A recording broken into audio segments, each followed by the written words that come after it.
Hermanos, Dios les bendiga mucho. Mi nombre es Junior Martínez. Es la tercera vez que estoy con ustedes. Vengo desde Puerto Rico. Así que si me escuchan diciendo Puerto Rico, es que nosotros decimos eso. Así que me acompaña mi esposa Mayli Pérez. Voy a tratar de hablar lento. Cuando vine a España me di cuenta que nosotros en Puerto Rico no hablamos español o castellano. Hablamos otro idioma diferente. Porque cuando pido en lugares de comida, la gente no me entiende. Y es por lo rápido que hablamos. Así que vengo de la parte sur de Puerto Rico, de la Iglesia Bautista La Gracia. Y de verdad que es un gozo estar aquí. Yo le decía al pastor David que cuando llego a la iglesia es como estar en otra España. Cuando estoy afuera, el trato a veces de los españoles hacia uno no es muy el que uno está acostumbrado de amor y amistad, pero cuando llego a la iglesia es totalmente otro ambiente. Así que ustedes son literalmente otra España. Una Barcelona, un pueblo de Dios en medio de una ciudad llamada Barcelona. Así que le damos gracias al Señor por eso. Le invito a abrir sus Biblias. Yo sé que se habló un poco, o el hermano hizo lectura de las Escrituras en Juan capítulo 17. Así que le invito simplemente a leer los primeros 5 versículos y que el Señor nos ayude a meditar en su palabra y ver la gloria de Cristo y la cruz. Amén. Así que la palabra del Señor dice: estas cosas habló Jesús, y levantando los ojos al cielo, dijo: Padre, la hora ha llegado. Glorifica a tu Hijo, para que también tu Hijo te glorifique a ti, como le has dado potestad sobre toda carne, para que dé vida eterna a todos los que le diste. Y esta es la vida eterna, que te conozcan a ti, el único Dios verdadero, y a Jesucristo, a quien has enviado. Y te he glorificado en la tierra. He acabado la obra que me diste que hiciese. Ahora, pues, Padre, glorifícame tú al lado tuyo, con aquella gloria que tuve contigo antes que el mundo fuese. Acompáñenme a orar, por favor. Padre, necesitamos de tu gloria. Necesitamos que tú engrandezcas la gloria de tu cruz hoy en nuestros corazones. Que tú traigas salvación y vida eterna al que no te conoce. Y que tú fortalezcas y des ánimo a aquellos que viven para ti. Te lo suplicamos en el nombre de Jesús. Amén y amén. ¿Sabes qué, hermano? Cuando nosotros oramos, realmente a veces no sabemos si Dios va a contestar nuestra oración o no. Hay veces que nosotros oramos y nuestra fe y nuestra esperanza es que Dios conteste la oración como nosotros queremos que sea contestada. Ahora, ¿sabemos con seguridad que Dios va a contestar nuestras oraciones? Muchas veces no lo sabemos. Muchas veces Dios nos puede decir que sí, nos puede decir que no, nos puede decir que ahora no. Pero algo importante es que estamos frente a una oración que es conforme a su voluntad, porque la está orando la segunda persona de la Trinidad. Así que esto es importante porque esta oración Dios la cumple. No es, aunque Cristo la estaba diciendo hace más de 2000 años atrás, orando no tan solo por su glorificación, no tan solo por sus discípulos, sino también por todos los que van a creer por medio de ellos. No es una oración que no sabemos si se va a contestar o no. Así que nosotros vamos a estudiar o a meditar en una oración que Dios va a cumplir porque es conforme a su voluntad. Así que cuando Él dice glorifícame, eso lo está diciendo hace 2000 años atrás como si fuera en el futuro, pero ya esto ocurrió. Cristo es glorificado por medio de su sacrificio en la cruz del Calvario. Así que cuando vemos este texto, vemos esta oración y un autor dice, algunos consideran este capítulo como el pasaje más solemne, profundo y elevado en el Evangelio de Juan. Así que cuando vemos el Evangelio de Juan, de manera general, le invito a que me acompañen a Juan capítulo 20, versículo 30. Juan capítulo 20, versículo 30, nos da un contexto general de su Evangelio. Un contexto general de su Evangelio. Él dice, hizo además Jesús muchas otras señales en presencia de sus discípulos, las cuales no están escritas en este libro, pero estas se han escrito con un propósito, dice Juan, con varios propósitos. Dice, para que creáis que Jesús es el Mesías, el Salvador, el Hijo de Dios, para que creyendo en Él tengamos vida ¿qué?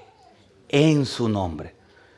Así que por eso muchas personas, cuando alguien se convierte o cuando Dios transforma el corazón de una persona y esa persona le preguntan, esa persona que Dios transforma pregunta, ¿qué libro debo leer? Muchas personas recomiendan el Evangelio de Juan. ¿Por qué?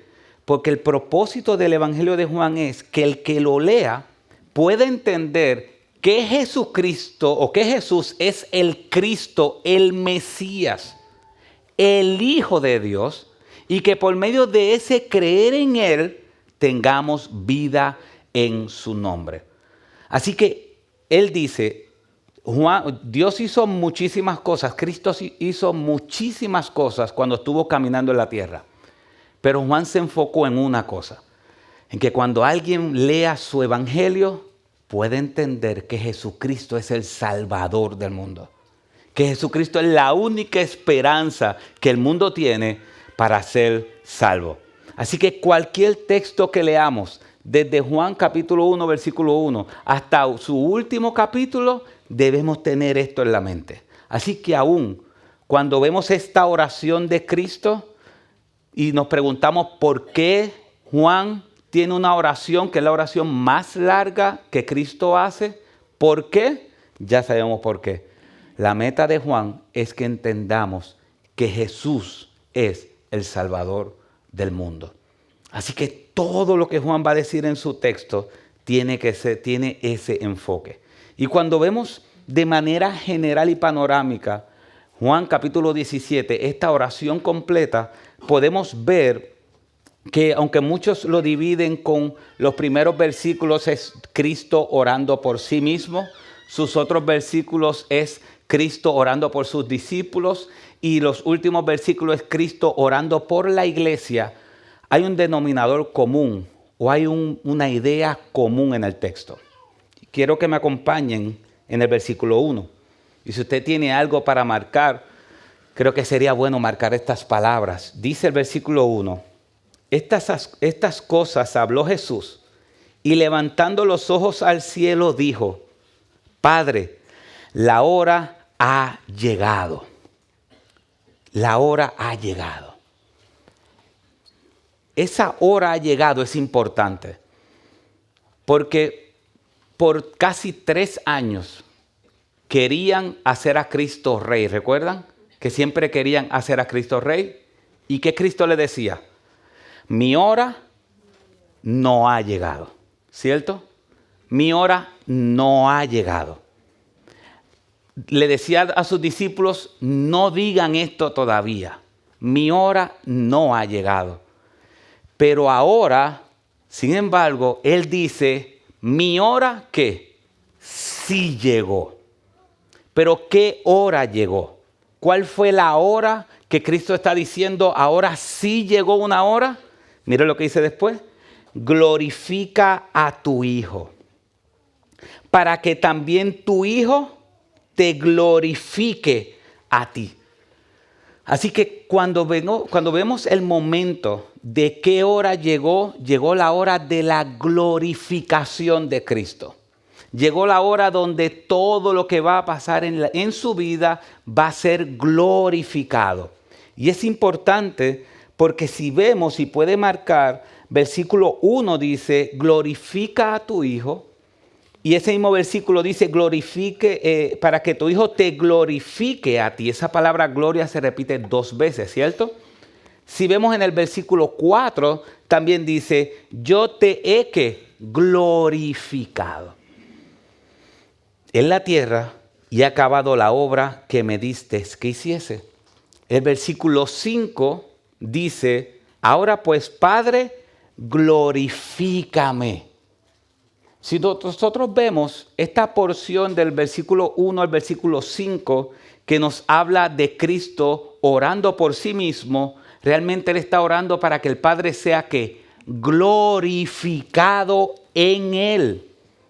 Si nosotros vemos la próxima sección, cuando Cristo ora por sus discípulos, dice el versículo 10, y todo lo mío es tuyo y lo tuyo es mío, he sido glorificado en ellos. Si nosotros vemos cuando aún Jesús está orando por sus discípulos que van a creer por medio de sus primeros discípulos, o sea que por nosotros, por la iglesia, es impresionante. Hace más de 2000 años atrás, nuestro Señor y Salvador Jesucristo estaba intercediendo por nosotros.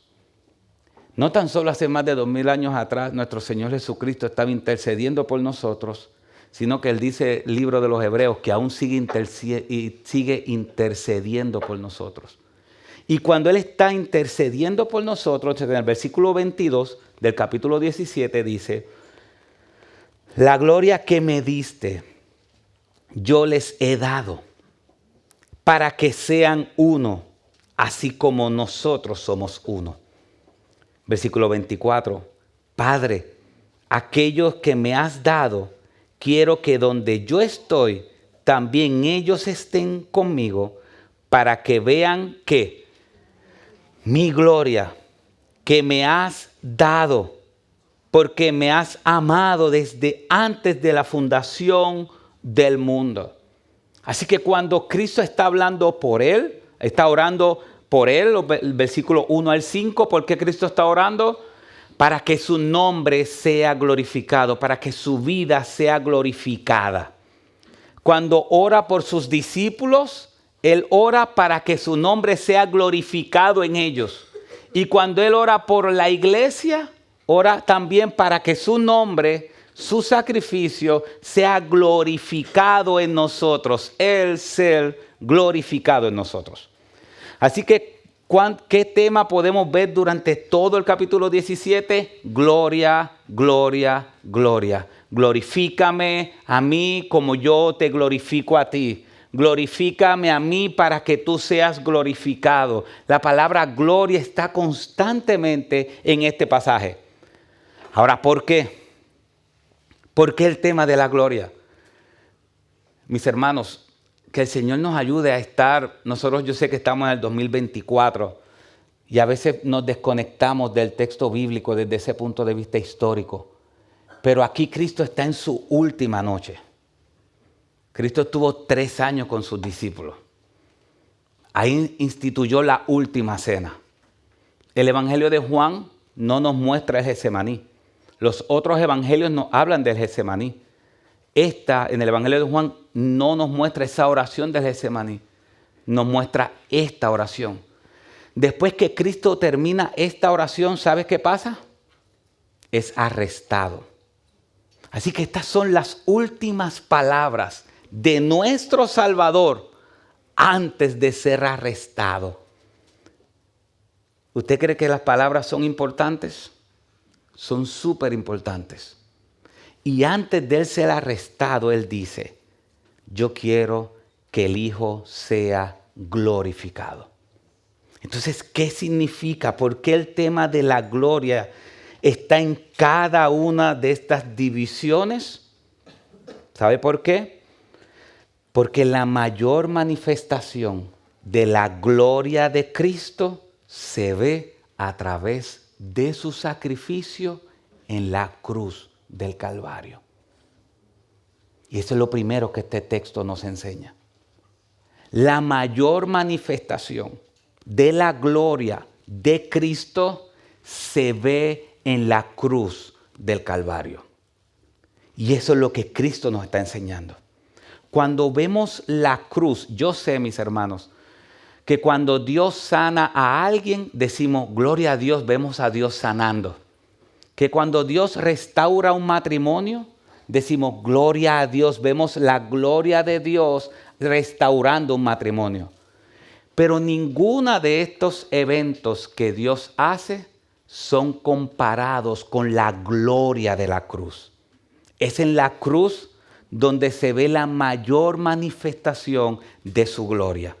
Y cuando vemos y pensamos en gloria, muchos autores, y voy a citar por lo menos 3 autores, un autor dice, la gloria de una persona envuelve las ideas de su riqueza, su esplendor, su honor y su belleza. Otro autor o comentarista dice, Jesús es glorificado cuando se manifiesta el esplendor de sus atributos. Dice él, sin duda, que en la cruz de Cristo también en la corona vemos la gloria. Y un pastor que yo sé que ustedes conocen muy bien, el pastor Sugel Michelén, cuando va a hablar de este texto y de la gloria, él dice esto. La gloria de Dios no es otra cosa que el conjunto de características que hacen de nuestro Dios el ser más extraordinario, el ser más impresionante y más digno de admiración de todo el planeta. Él añade y dice, su gloria lo hace hermoso y atractivo para todo el que tiene ojos para ver. Esa gloria se manifiesta en todo su esplendor cuando Cristo muere por nosotros en la cruz del Calvario. Es allí, más que en cualquier otro lugar, que vemos el despliegue más sorprendente de la gloria de Dios. Es allí donde vemos su justicia, su ira, junto con su amor, misericordia y bondad.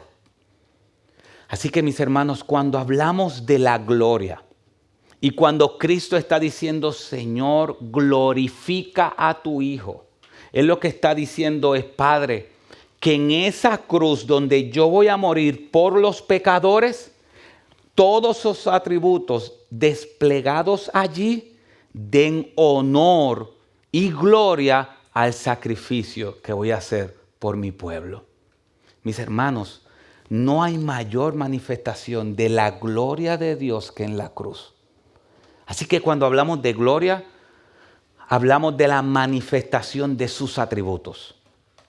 Y yo sé que cuando leemos los evangelios, vemos a Cristo, por ejemplo, levantando a Lázaro. Vemos su soberanía. Vemos a Cristo sanando. Vemos ahí su soberanía. Vemos a Cristo calmando la tormenta. Vemos su soberanía sobre lo creado. Pero es en la cruz donde todos sus atributos quedan expuestos.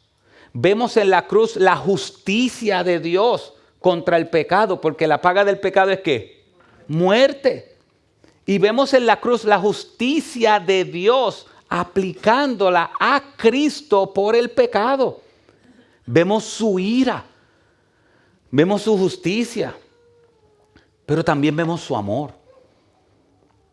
No simplemente desde la perspectiva de Cristo, porque cuando vemos el amor en la cruz decimos, bueno, Dios está en su justicia y en su ira y Cristo está en amor entregándose por nosotros. Pero es que Juan 3:16 dice que por amor Dios se entregó ¿a quién? A su Hijo. Así que no tan solo vemos a Cristo por amor a nosotros sacrificándose en la cruz, sino vemos al Padre por amor a su pueblo sacrificando a su Hijo en la cruz del Calvario. No hay mayor gloria que esa. Y aquí el Señor dice en el versículo 1 que estas cosas, cuando Cristo ve esto, Él mira a los cielos. Quizás Él estaba caminando, quizás estaba en la última cena.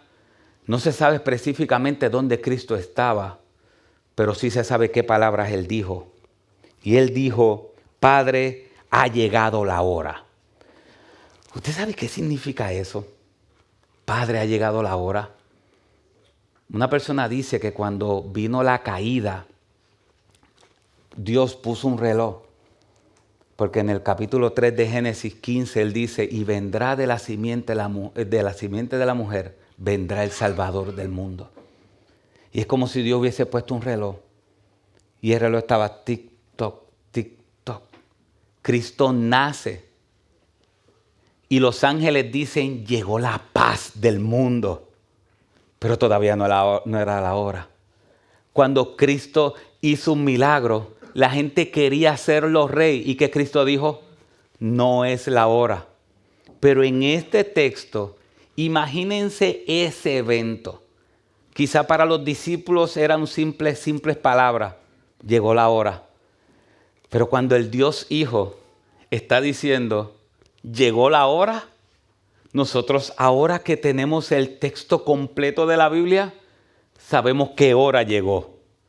Llegó la hora de la redención. Llegó la hora en que el juez, ese juez santo, se va a hacer culpable por nosotros los culpables. Llegó la hora que el Creador va a morir por la creación, que el Santo va a morir por los pecadores. Llegó la hora de nuestra salvación solamente en Cristo. Imagínense eso. Ya Cristo está diciendo, no hay que hacer más sacrificio por el pecado. Ya no tienen que sacrificar más los corderos. Ya no tienen que hacer la fiesta de los tabernáculos. Ya no tienen que hacer nada de esas cosas. Llegó la hora del cumplimiento. Es como esa sangre que Moisés ponía en las puertas para que el ángel de la muerte no entrara a matar los primogénitos. Todo ese simbolismo, todos esos momentos donde apuntaban a Cristo desde el Antiguo Testamento, mirando hacia Cristo al frente, Cristo está diciendo, Padre, llegó la hora. Llegó la hora. Padre, glorifica a tu Hijo para que también tu Hijo te glorifique a ti. Él está hablando con el Padre, pero eso está haciendo uno con el Padre. Él está diciendo, Señor, glorifícame a mí para que yo también te glorifique a ti. Así que esa unidad dentro de la Trinidad, Cristo está diciendo, Señor, dar gloria a lo que yo estoy haciendo va a traer como consecuencia que gloria a tu nombre. Glorifícame a mí para que también el Hijo te glorifique a ti. El versículo 4 dice, yo te he glorificado en la tierra, he acabado la obra que me diste que hiciese. Yo te he glorificado en la tierra, he acabado la obra. Cuando Cristo dijo estas palabras, ¿ya Él había muerto en la cruz? No. ¿Y por qué Él dice que ya ha acabado la obra? Porque para Dios ya la obra había sido completada. Así que cuando Cristo muere en la cruz y dice, tetelestai, la deuda quedó salda o completa o pagada, es lo que Cristo está adelantando en este pasaje. Cristo en este pasaje está diciendo, Señor, ya he sido glorificado, ya he acabado la obra. Y dice el versículo 5, ahora pues, Padre, glorifícame tú al lado tuyo, con aquella gloria que tuve contigo antes que el mundo fuese. Fíjense que Jesús no está pidiendo grandeza para Él. Jesús no está pidiendo grandeza para Él, sino que está pidiendo una gloria para la cruz. Está diciendo, Señor, muestra todos tus atributos, toda tu gloria, toda tu belleza, todo tu esplendor en una cruz. Y quizás para nosotros decimos, una belleza de la cruz. Una belleza, la cruz es una belleza. Mis hermanos, no hay belleza más grande y no hay verdad más grande de que nuestro Rey murió en una cruz por nuestros pecados. El madero sin el Rey es nada. El madero con el Rey colgado es hermoso, precioso y glorioso. El pastor, hablando de este texto, el pastor David, hablábamos por texto, me decía, fascinante paradoja. Él no sabía que yo lo iba a citar, pero fascinante paradoja. Que aquello que el mundo solo ve desprecio y muerte, sea en verdad glorioso. Por eso Pablo dice, no me avergüenzo de la cruz. No me avergüenzo de la cruz. Mis hermanos, Pedro dijo que nosotros fuimos comprados, su pueblo, el pueblo de Dios fue comprado, no por oro ni plata que perece, sino, él dice, por la preciosa sangre de Cristo. Fíjense que no dice simplemente la sangre de Cristo, él dice que la preciosa sangre de Cristo. La hermosa sangre de Cristo compró a cada uno de sus hijos, a cada uno de nosotros, sin merecerlo, por pura gracia, por puro amor. Y esa es la petición que Dios está haciendo. El Hijo le está diciendo al Padre, Señor, que en la cruz muestra toda tu gloria, todo tu esplendor, toda tu hermosura, muéstrala en esa cruz, para que por medio de esa cruz yo sea glorificado y mi sacrificio te dé gloria, hermosura a ti. La cruz de Cristo le da gloria al Dios Padre por todos los siglos. Y después que Cristo está orando de que su gloria sea manifestada, Él hace otra petición o explica. Y dice el versículo 1 y 2. Estas cosas habló Jesús y levantando los ojos al cielo dijo, Padre, la hora ha llegado, glorifica a tu Hijo para que también tu Hijo te glorifique a ti, como le has dado potestad sobre toda carne, para que dé vida eterna a todos los que le distes. Versículo 3. Y esta es la vida eterna, que te conozcan a ti, al único Dios verdadero, y a Jesucristo, a quien has enviado. Esa es la vida eterna. Esa es la vida eterna. Una persona, el año pasado cuando estaba aquí, me dijo, ¿cuál es la diferencia entre la iglesia tradicional y la iglesia protestante, evangélica protestante? Yo le dije, ¿sabe? No tan solo de esas religiones. Es que todo el mundo que sigue una religión está buscando una vida superior a la que tiene. Una vida superior a la que tiene. Todos. ¿Cuál es la diferencia? ¿Quién es el único que puede dar esa vida? Esa es la diferencia. Todos quieren llegar a una deidad. La diferencia es que la deidad a la cual ellos persiguen es una deidad incorrecta, porque aquí Cristo dice que Dios es el único Dios verdadero. Fuera de él, ¿qué dice la Biblia? No hay Dios. ¿Sabe cuál es la otra diferencia? Que el único camino que me lleva a ese Dios es creer en Cristo Jesús, que murió en la cruz del Calvario por mis pecados y que al tercer día resucitó de los muertos. Esa es la vida eterna. Y si tú estás aquí y no eres creyente, si tú estás aquí y todavía no le has entregado tu vida a Cristo y te estás preguntando, ¿qué es la vida eterna? ¿Qué tengo que hacer para heredar la vida eterna? ¿Tengo que venir a la iglesia todos los domingos? ¿Tengo que hacer diferentes sacrificios? No, Él dice aquí, y esta es la vida eterna, que te conozcan a ti. Es tener una relación personal con el único Dios verdadero y a Jesucristo, el único camino que te lleva a ese Dios verdadero. Esa es la vida eterna. ¿Sabes qué pasa? Que para nosotros siempre estamos acostumbrados a querer ganarnos las cosas.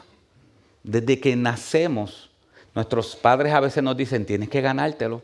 ¿No es verdad? Tienes que ganártelo. Tú quieres unos tenis, unas zapatillas nuevas, tienes que ¿qué? Ganártela. Yo no sé acá, en Estados Unidos mucha gente tiene coches, tiene automóviles. Y cuando nuestros hijos quieren salir con un grupo de jóvenes, quieren salir en el coche o en el auto, y yo le digo, ¿quieres salir en el auto? Sí, tienes que lavarlo. Tienes que limpiarlo. Por eso cuando mi hijo se casó en diciembre, mi auto no se lava desde diciembre. La última vez que se lavó mi auto fue para la boda de él. Porque estamos acostumbrados a que si quieres algo tienes que ¿qué? Tienes que ganártelo. Pero no la salvación. La salvación es imposible ganársela. El Señor dice, esta es la vida eterna. Que te conozcan a ti, al único Dios verdadero y a Jesucristo, el que tú has enviado. Mis hermanos, Dios está desplegando su gloria y este es el Evangelio. El Evangelio es una buena noticia, que no es por nuestras fuerzas que somos salvos, sino es por la obra de salvación de Cristo en la cruz del Calvario. Si nosotros queremos contar su gloria, podemos hablarle a otros de Dios salvó este matrimonio o transformó este matrimonio. Mira lo que Dios hizo con esta persona. Mira lo que Dios hizo en este momento. Me consiguió un trabajo. Mira su gloria haciendo X cosas. Esas cosas son buenas. Pero si nosotros queremos que la gloria de Cristo sea desplegada en toda la tierra, entonces lo más importante que debemos de hablar es del evento que más gloria trae a Cristo. El evento de la cruz, que para muchos es locura, para otros es vergüenza, pero tanto para Pablo como para nosotros y para cada uno de sus hijos, es la mayor manifestación de la hermosura de Dios muriendo por su pueblo pecador. Y Cristo está diciendo, Señor, glorifícame, muestra mi gloria. Y lo segundo que este texto nos enseña es que esa gloria de Cristo en la cruz transforma a todo el que cree en ella. Todo el que cree en esa cruz es transformado por la cruz. Miren lo que él está diciendo, versículos 6 al 7. Miren lo que Dios ha hecho en estos discípulos, en estos 11 discípulos. Ya Judas no estaba allí. Él dice, he manifestado tu nombre a los hombres que del mundo me diste, tuyos eran y me los diste y han guardado tu palabra. Han guardado tu palabra. Ahora han conocido que todas las cosas que me has dado proceden de ti, porque las palabras que me diste les he dado y ellos las recibieron y han conocido verdaderamente que salí de ti y han creído que tú me enviaste. Marque estas palabras, por favor. Yo sé que no es un estudio bíblico, pero marque esto, porque yo sé que en 45 minutos no va a dar el tiempo suficiente para profundizar en todo. Pero marque estas palabras. Versículo 6. Han guardado tu palabra. ¿Dónde han guardado su palabra? En el corazón. Versículo 7. Han conocido. ¿Eso es interno o externo? Interno. Versículo 8. Las recibieron. ¿Interno o externo? Interno. Han conocido. Interno. Verdaderamente que salí de ti. ¿Y han qué? Y han creído. Todas las características que Cristo está hablando de sus discípulos, ninguna tiene que ver con obras. Tiene que ver con un cambio del corazón. Tiene que ver con una transformación. Porque lo primero que vino a hacer Cristo no fue a cambiar nuestro comportamiento. Nosotros no necesitábamos un comportamiento mejor. Necesitábamos un estilo de vida completamente distinto. Necesitábamos nacer de nuevo. Por eso Dios está diciendo, mis hijos, sus corazones son diferentes. No su comportamiento, su alma es distinta. Y Cristo está diciendo a estos, Señor, versículo 16, que no son del mundo, como tampoco yo soy del mundo. A estos que no son del mundo, que tienen una identidad diferente, que son distintos porque han creído en la cruz transformadora, a ellos yo te ruego, dice el versículo 9, yo ruego por ellos, no ruego por el mundo, sino por los que me diste, porque son tuyos, y todo lo mío es tuyo, y todo lo tuyo es mío.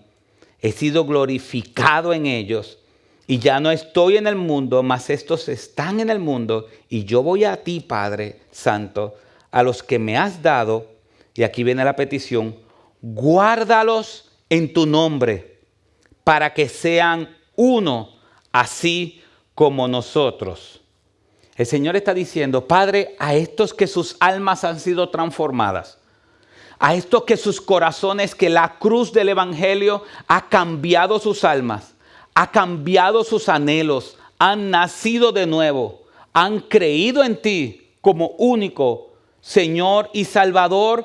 Padre, protégelos en tu nombre. Guárdalos. Pero no tan solo guárdalos. Guárdalos con un propósito, para que sean uno. Mis hermanos, y aquí no está hablando de ecumenismo. Aquí está hablando de unidad por la verdad. Que ellos sean uno. Que ellos abracen la verdad del Evangelio. Que ellos abracen que yo soy el único que da vida. Que ellos abracen que yo soy el único Salvador del mundo. Y en un mundo que está totalmente en caos, Dios hace más de 2000 años en Cristo estaba orando y sigue orando como nuestro intercesor para que nosotros seamos protegidos por Dios y que estemos unidos en la verdad. ¿Cuál es la verdad? Que Jesucristo es el Señor. Aquí no nos está diciendo únete con todas las iglesias. Sé uno con todas las iglesias, no. Está diciendo sé uno la verdad de Cristo. La verdad de Cristo es la que nos une como creyentes. Por eso podemos amarnos. Y Él dice, Señor, versículo 12, cuando estaba con ellos en el mundo, yo los guardaba en tu nombre. A los que me diste yo los guardé y ninguno de ellos se perdió, sino el hijo de perdición, para que se cumpliese las escrituras. Ahí está hablando específicamente del Salmo 41, 9, de lo que pasó con Judas. Versículo 13 en adelante. Pero ahora voy a ti y hablo esto en el mundo, para que tengan mi gozo cumplido en sí mismos. Y yo les he dado tu palabra, y el mundo los aborreció, Y yo sé que ustedes experimentan aquí todos los días eso. Yo sé que estamos viviendo los tiempos de Corintios, donde la cruz es locura. Pero la Biblia dice que la cruz es locura para el que se pierde, pero salvación para aquel que cree en ella.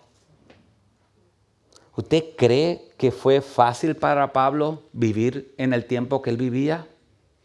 No, no fue fácil. Para ninguno de los cristianos ha sido fácil. Para ninguno. Nosotros no estamos viviendo el peor tiempo contra el cristianismo. Muchos lugares la gente está siendo perseguida. Y si usted pregunta, ¿cómo es posible que las personas perseguidas sigan hablando del evangelio? Porque ellos abrazaron la promesa. Abrazaron la promesa de que Dios contestó esta oración y dijo que va a proteger a sus hijos. Los va a proteger. Los va a cuidar. Y el gozo del Señor, dice el libro de Nehemías, el gozo del Señor es ¿qué? Nuestra fortaleza. Aquí Él está pidiendo por fortaleza, por gozo. El mundo no los va a ver bien. No los va a ver bien. Y Cristo sigue pidiendo por sus hijos, por sus discípulos. Y esto es importante. La gran comisión de Mateo 28, ¿era solamente para los 11 y los discípulos que estaban allí o eran para todos? Eran para todos. Principalmente con los que estaban allí. Pero después con cada creyente. Entonces esta oración, aunque la segunda parte es mayormente Cristo hablándolo a sus discípulos, no es solamente a sus discípulos, es también a nosotros. Y Él sigue orando y diciendo, Señor, santifícalos en tu verdad. Tu palabra es verdad. Padre, que tu palabra llene sus corazones. Que tu palabra sea y tu verdad lo que ellos tengan en su alma. Mis hermanos, a veces yo me pregunto, ¿cómo Pablo podía hacerlo? ¿Cómo Pablo podía hacerlo? Y siempre Filipenses capítulo 3 me viene a mi mente. Y todo lo tengo como basura por amor a Cristo. Y yo a veces me pregunto, ¿cómo yo puedo predicar el evangelio con valentía? Porque la mayoría del tiempo no hay valentía en mí para predicar el evangelio. Y a veces digo, hago una técnica que hago evangelismo de 3 círculos. No sé si he escuchado eso. Los americanos siempre tienen un sistema para todo. A veces hablo de americanos como si nosotros no fuéramos, pero es que Puerto Rico no es complicado nuestra situación política. Pero tienen evangelismo de 3 círculos, de 4 círculos, tienen sistemas, tienen todo. Pablo no tenía nada de eso. ¿Sabes qué Pablo tenía? Amor por Cristo. Y si usted se pregunta, ¿qué tengo que hacer? Amor por Cristo. Santificación. ¿Qué santificación será apartado para Él? Así que Pablo está orando, Señor, protégelos. Cristo está hablando, Señor, protégelos, guárdalos, fortalécelos en mi gozo, santifícalos, sepáralos para ti, que ellos puedan tener una comunión contigo. Pero hay parte de la oración que también dice, como tú me enviaste al mundo, así yo los envío al mundo. Mas no ruego solamente por estos, sino también por todos los que han de creer en mí por la palabra de ellos. Hay veces que nosotros creemos, eso lo dijo David Platt una vez, creo que lo escribió en el libro Radical. Él dice, a veces nosotros creemos que somos la última bacineta, no sé si conocen ese término, de una fuente. No sé cómo es, o sea que una fuente de agua, cae agua en un, ¿cómo le llaman ustedes? ¿Una qué? Recipiente, perdóneme. Un recipiente y de ese recipiente pasa el agua al otro recipiente, al otro recipiente. David Platt dice en su libro, hay veces que nosotros creemos que el amor de Dios termina en mí y yo soy el último recipiente. Así que todos los que vivieron antes de mí lo hicieron para que yo reciba ese recipiente. Yo sé ese último recipiente y que yo reciba todo el amor de Dios. Y Él dice que a veces nosotros estamos sentados en ese recipiente ahí recibiendo, ay Señor, gracias. Qué gozo. David Platt dice, nosotros no somos ese último recipiente. Todavía quedan otras personas que tienen que conocer que Jesucristo es el Señor. Que están ciegos como tú y yo estábamos ciegos. Y que alguien nos habló. Y nos habló del esplendor de la cruz. ¿Y sabes qué Cristo está diciendo? Cristo está diciendo que ya Él, desde hace 2000 años atrás, está orando por las personas que ustedes y yo le vamos a predicar. Él nos está diciendo, yo estoy orando no tan solo por ellos, sino yo estoy orando por los que ellos le van a predicar. Y después podemos ver cómo esa oración de la cruz debe darse a conocer por medio de sus discípulos. Por eso al final del capítulo, Él está diciendo, Señor, que ellos vean mi gloria para que sean uno. Que sean uno. Y que por medio de su unidad en la verdad puedan seguir. ¿Sabes qué, mis hermanos? Una de las cosas como el Evangelio se expandió fue por cómo los cristianos morían. Cuando usted ve el Coliseo romano, muchos cristianos murieron en el Coliseo romano. El Coliseo romano cabían cerca de 50,000, 60,000 personas. ¿Y sabe cómo muchos romanos llegaron al entendimiento de la cruz y la grandeza de la cruz?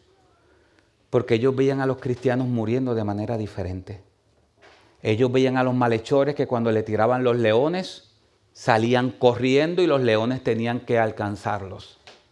Pero ellos veían a los creyentes de pie, serenos, esperando su muerte.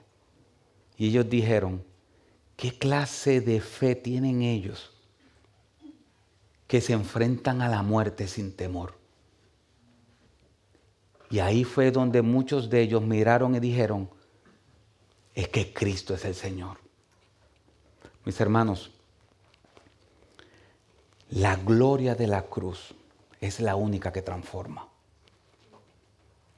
Es lo que Dios estuvo orando en Cristo para que sea desplegado.